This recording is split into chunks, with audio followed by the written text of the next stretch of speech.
Hello students, welcome back to accounts learning point. आज की video में रिटन डाउन वैल्यू मेथड पढ़ेंगे। Depreciation charge करने का अनदर इम्पॉर्टेंट मेथड है। पहले हमने देखा था straight line method, fixed instalment method, जिसमें नाम से ही पता चल रहा है ना, फिक्स इंस्टॉलमेंट। डेप्रिसिएशन हर साल फिक्स्ड अमाउंट से ही माइनस होती थी, ठीक है, और ओरिजिनल कॉस्ट के ऊपर कैलकुलेट की जाती थी। जो मशीनरी की ओरिजिनल कॉस्ट है, आई मीन असेट की ओरिजिनल कॉस्ट है, उसके ऊपर चार्ज होती थी और हर साल सेम अमाउंट से हम फिक्स्ड ही हम डिडक्ट करके 4 या 5 साल बाद हम असेट की वैल्यू निकाल लेते थे, ठीक है। अब हमारा जो ये मेथड है रिटन डाउन, देखो नाम से पता चल रहा है रिटन डाउन वैल्यू, यानी कि जैसे हर साल मशीनरी की असेट की वैल्यू कम होती है, डेप्रिसिएशन चार्ज करने के बाद वैल्यू रिटन डाउन हो रही है, कम हो रही है, तो उसकी जो कम होने के बाद जो बुक वैल्यू है उसके ऊपर डेप्रिसिएशन चार्ज होता है फॉर द नेक्स्ट ईयर। हर साल कम हो रही है तो हर साल डेप्रिसिएशन माइनस करने के बाद जो book value of that year होगी, बिगनिंग ऑफ द ईयर जो हमारी book value of the asset होगी, उसके ऊपर डेप्रिसिएशन चार्ज होगी। आई थिंक समझ में नहीं आ रहा होगा, एक एग्जांपल ले लेते हैं। जैसे 10,000 रुपये की हमारी असेट है, उसके ऊपर हमने 10% डेप्रिसिएशन चार्ज किया, 1,000 आया। अब हमारी असेट की बुक वैल्यू क्या रही? 10,000 में से 1,000 माइनस करेंगे, 9,000। तो अब सेकेंड ईयर में, बिगनिंग ऑफ द ईयर में जो हमारी असेट की बुक वैल्यू है वो 9,000 है। तो 9,000 के ऊपर हम अब हम 10% कैलकुलेट करेंगे तो वो हमारी आ जाएगी 900, ठीक है ना। अब जब थर्ड ईयर में इस असेट की क्या बुक वैल्यू रहेगी? 9,000 में से 900 माइनस करने के बाद वाली, अगले साल की। तो बिगनिंग ऑफ द ईयर में जो book value of the asset रहेगी वो रहेगी 8,100, ठीक है ना। 9,000 में से डेप्रिसिएशन माइनस करने के बाद क्या आ रहा है? 8,100। तो इस 8,100 के ऊपर हम 10% डेप्रिसिएशन चार्ज करेंगे, कितना आ जाएगा? 810।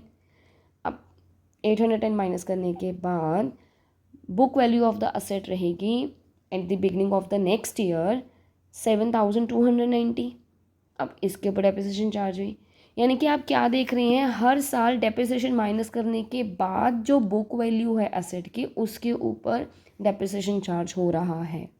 इसलिए आप देख रहे हैं ना रिटन डाउन वैल्यू मेथड, इसको हम रिड्यूसिंग इंस्टॉलमेंट मेथड भी कहते हैं, जिसमें डेप्रिसिएशन की वैल्यू भी देखो कम हो रही है और असेट की बुक वैल्यू तो ऑब्वियसली कम हो ही रही है।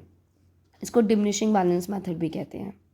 तो ये डिमिनिशिंग बैलेंस मेथड का मैंने क्वेश्चन नंबर 12 लिया है। Company purchase a second hand machine, second hand machinery खरीदी गई है 2016 में। 30,000 उसको हमने खरीदी और इमीडिएट, जैसे अब सेकेंड हैंड मशीनरी है, 4,000 रुपये हमने उसके ऊपर कुछ रिपेयर के स्पेंड किए, इंस्टॉल करने के 1,000 किए।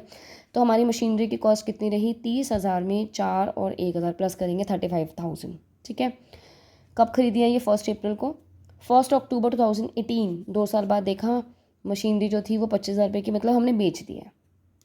अब मशीन अकाउंट बनाना है, डेप्रिसिएशन चार्ज होगी, वो 10% पर एनम से है और डिमिनिशिंग बैलेंस मेथड से हमने डेप्रिसिएशन चार्ज करनी है। हर साल अकाउंट 31 मार्च को क्लोज हो रहे हैं। IGST 12% है, जिसको हमें इग्नोर करना है, क्योंकि IGST एक ऐसा टैक्स है जो हमने अलग से ही हम अकाउंट उसका बनाते हैं। इसके अंदर हम यहाँ पर सिर्फ मशीन का, आई मीन असेट की वैल्यू का देखते हैं। इसका टैक्स से कोई लेना देना नहीं होता। टैक्स वैसे भी गवर्नमेंट को डिपॉजिट होना होता है, ठीक है ना, वो हम पढ़ चुके हैं पहले भी। तो यहाँ पर हम बेसिकली इसको देखेंगे, मशीन की असेट की क्या कॉस्ट है और उसको बेचने पर क्या प्रॉफिट हो रहा है, क्या लॉस हो रहा है, और जब साल बिक रही है वो असेट बेची जा रही है उस टाइम पर उसकी बुक वैल्यू क्या थी, उसके अकॉर्डिंगली क्या प्रॉफिट या लॉस रहा, ठीक है ना। तो जो हम ये डेप्रिसिएशन चैप्टर कर रहे हैं, बेसिकली हम अपनी असेट का देख रहे हैं कि जो उसमें डेप्रिसिएशन चार्ज करने के बाद हमारी असेट की क्या वैल्यू रह जाती है, राइट। तो ये फॉर्मेट है, मशीन अकाउंट डेबिट, यहाँ credit, date particulars amount, date particulars amount. जो मशीनरी हमारी जो असेट होती है उसका डेबिट बैलेंस होता है, तो हम इसको यहाँ पर 1 अप्रैल 2016, April 1 टू बैंक अकाउंट, हमने मशीन ख़रीदी है, सेकेंड हैंड मशीनरी है वैसे, 30,000 रुपये की।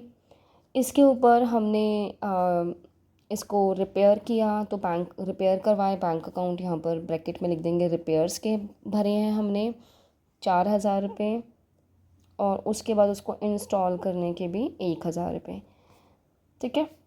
तो ये हमारे मशीन अकाउंट में डेबिट होगा। हमारी मशीन जो अब है वो 35,000 की है, ठीक है।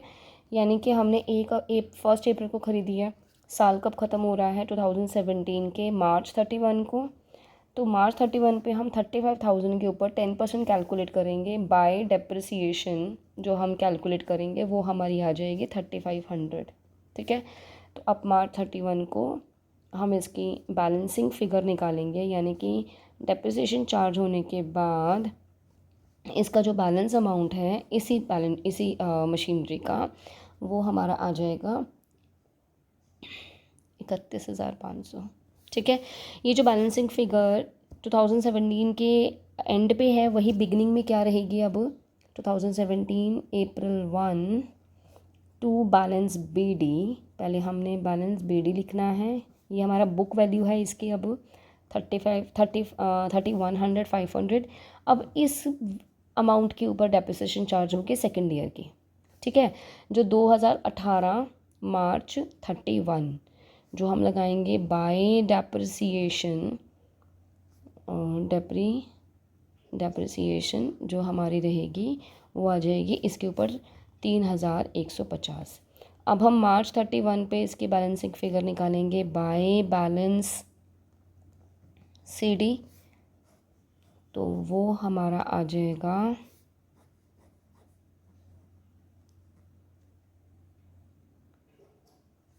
28,350, ठीक है।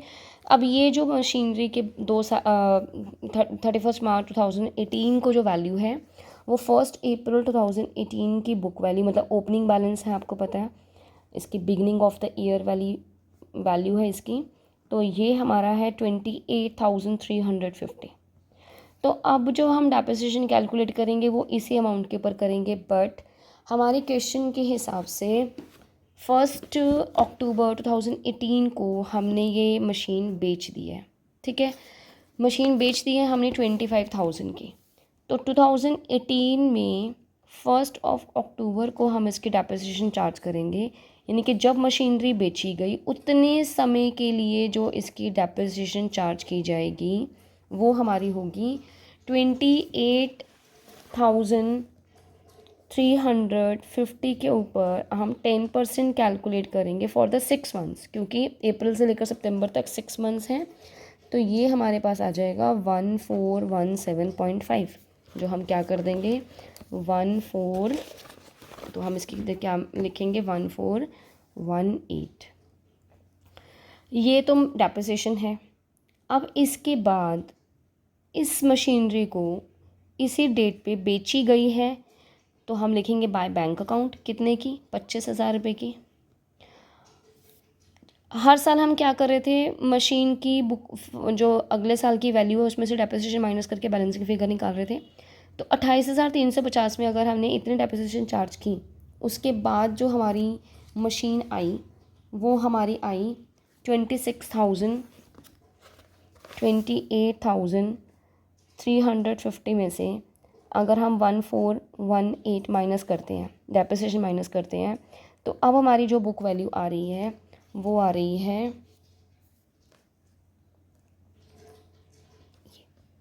लेकिन बेची कितने की गई है? 25,000 की, यानी कि बुक वैल्यू से कम की बेची गई है, 25,000 की बेची गई है। तो ये जो आ जाएगा 1932, ये हमारा आ जाएगा लॉस, ठीक है। तो हमने यहाँ पर क्या करना है, 25,000 हमने बेची और 1 अक्टूबर को हमने लॉस दिखाना है by profit and loss account में, क्योंकि लॉस है तो प्रॉफिट एंड लॉस अकाउंट के डेबिट साइड में जाएगा। तो यहाँ आ जाएगा हमारा 1932 और ये हमारा इसका टोटल बराबर आएगा। तो आई होप आपको अब क्वेश्चन थोड़ी क्लैरिटी मिली होगी कि कैसे क्वेश्चन सॉल्व करना है। तो इस मेथड के अकॉर्डिंग बेसिकली क्या डिफरेंस है कि डेप्रिसिएशन हमेशा बुक वैल्यू ऑफ द जो करंट ईयर की बुक वैल्यू है उसके ऊपर हमने चार्ज करनी है। 35,000 की मशीन में डेप्रिसिएशन माइनस किया, 31,500 आया, तो नेक्स्ट ईयर की डेप्रिसिएशन हम ओरिजिनल कॉस्ट पे चार्ज ना करके बुक वैल्यू ऑफ द मतलब बिगनिंग ऑफ द ईयर में जो उसकी बुक वैल्यू है एसेट की उसके ऊपर चार्ज किया जाएगा। यही इसका बेसिक डिफरेंस है। बहुत इजी है, इंटरेस्टिंग है, क्वेश्चन सॉल्व करने में काफ़ी मज़ा आता है इसको। और हमने इसमें डेप्रिसिएशन माइनस किया, अब नेक्स्ट ईयर के लिए 28,350 आया, उसके ऊपर डेप्रिसिएशन चार्ज किया, बट मशीनरी बेच दी है तो यहीं पर ये क्लोज़ हो जाएगा, राइट।